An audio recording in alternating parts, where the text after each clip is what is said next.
Hello everyone, my name is Shahid Nazir Mohammed, and I'm going to give a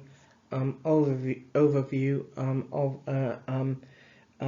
of some research that has been truly quite collaborative on an important focus in collaboration between the University of West of England and uh, based in Bristol and the Renal Patient Support Group, and that is work titled as a need for healthcare scientists and educational support surrounding chronic kidney disease, CKD Laboratory investigations and tests, and summarizing polls via a social media a group or platform. And this is um, an overview of a poster presentation that was presented at the British Society of Lifestyle Medicine, or BSLM, in 2019, and this was this work, I'm pleased to say that has been published in the Turkish Journal of Nephrology. The poster was presented in 2019, and the paper was published in 2020, and I'm going to provide basically an overview of this work, and the poster itself highlights quite a lot of context,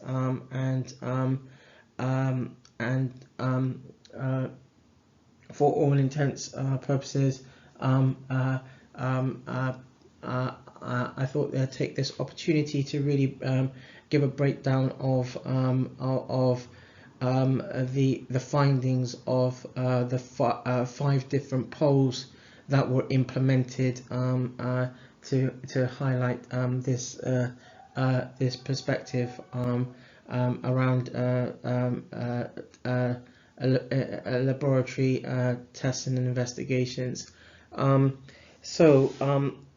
To begin with, a brief intro. Patient access to information or education support to supplement understanding of laboratory and test parameters faces various challenges owing to medical and scientific terminology. These challenges have led to exploration of new efficient ways of approaching educational and informational support for patients with long-term conditions, like, for example, chronic kidney disease, or CKD. So the objective of this work really was to explore the perspectives relating to educational support surrounding CKD laboratory investigations from a sample of the Renal Patient Support Group, or the RPSG, and the research team. So that was the general. Though the objective might seem quite general, for this work, and where the implementing the polls was concerned, the different polls were concerned,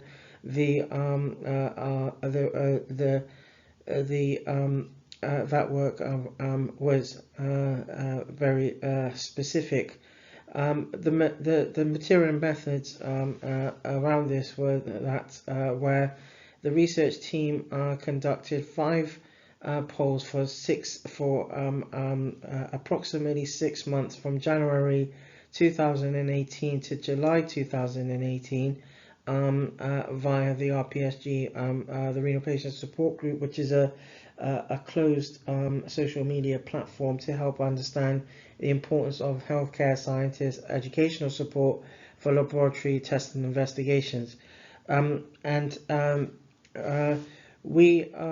in this work, a target sample of 1,000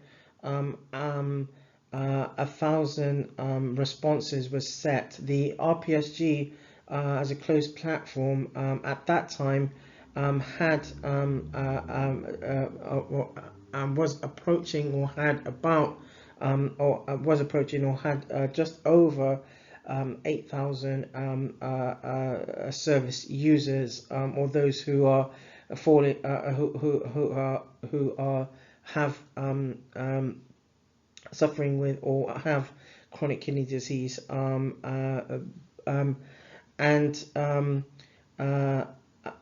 so a sample of 1,000 responses was set, and in this regard, where the results are concerned, 574 RPSG members participated in completing polls, representing a 7% response rate, which isn't a very big response rate. But that being said, the polls were quite. They helped help answer specific questions, and so. So just to highlight really what members were responding to. So for example, respondents polled yes against to healthcare scientists in primary care would be advantageous, and that was 77%. 77%. When asked about what technology solutions are available via their primary care physician or their transplant unit, they responded a portal allowing access to medical records and laboratory results as the highest, and was most important to them, and that was at 26%. Again, not a big response, but it highlights that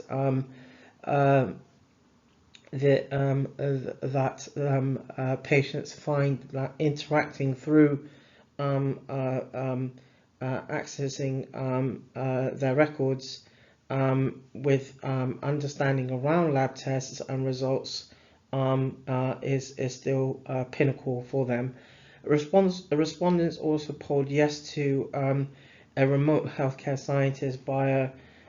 computer or a desktop, and that's around 30. It was 33% was the response rate. The poster itself goes into a bit more detail, and highlights more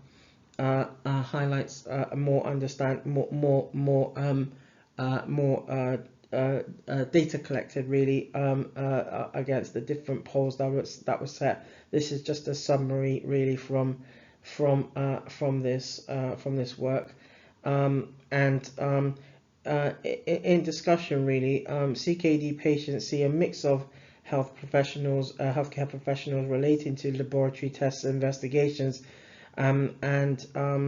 as such patients could receive, and as such that can lead patients receiving misinformation, and where this has been highlighted, this has been highlighted in other by other authors or who have been doing similar work around for example around language and literacy, and those aspects, so for example, where a patient might see a patient might see a health professional about a particular ailment or complication to their health, which relates to tests and investigations from the laboratory perspective, but that context comes from health profession, different allied health professionals. For example, whilst they do have some baseline knowledge potentially around context that the patient is has or going through, that is not their that is not their that's not their technical expertise, and so what can happen is that that can lead to potentially misinformation, and this work highlighted that educating relating to certain tests and investigations, those that are more specific around renal health, for example, should potentially come from those healthcare scientists. Conclusion: the polls conducted, they added some a rounded context really to an important topic of involvement really surrounding education of laboratory tests and investigations for CKD patients, and in that context there is now potentially more scope where scientists could support CKD patients with smarter education surrounding laboratory investigation and parameters, the work this work was forms the pretext really, or the pre-context or underlying basis of other research that has been highlighted through the renal patient support group, or the RPSG, and who I am. I've been very fortunate to collaborate with to highlight this context, and the really in a summary, this work, because of CKD renal anything to, most areas where nephrology is concerned, or renal health is concerned, does rely on scientists' involvement, or involvement from those allied health professionals, and though this paper highlights that is a gap that still needs to be bridged, or should be bridged, the focus on where that bridging should be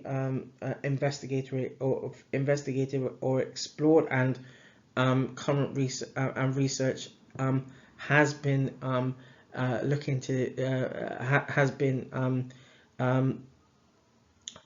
looking to focus that, or has focused that, I should say, is where such where professionals with patients can and should be encouraged to work together to offer to provide that sort of that sort of link, and in that context, that would also potentially bridge um, um, issues around language and literacy. Obviously, it should offset any issues around around health literacy and language as well. And in that context, really, the professionals should come out from the laboratory, from the laboratory perspective, or behind the scenes, so to speak, so that they actually can highlight these topics, not just to their own peers or those who they work on a routine basis with, but also across disciplines or health focuses, thus opening opportunities up for broader collaborative efforts. So the RPSG, the Renal Patient Support Group, has been focusing on different aspects of that over the last a few years, if not more decisively over the past decade. So this is just an overview of this important work around a need for healthcare scientists and educational support surrounding CKD, or chronic kidney disease, which was published in a peer-reviewed publication, peer-reviewed journal, the Turkish Journal of Nephrology, in 2020. Thank you for listening, and thank you to the Renal Patient Support Group, the RPSG, for allowing the opportunity to provide this brief overview of this poster presentation. And I also want to say thank you to the British Society of Lifestyle Medicine, or BSLM, for allowing the opportunity to provide a context around around this long-term condition, or LTC, and have that perspective around primary care, or a topic, an area where in health and medicine, where kidney disease or chronic kidney disease is still somewhat niche, if nothing else. So thank you for listening, and for the time, for allowing me the time to provide this understanding. Thank you.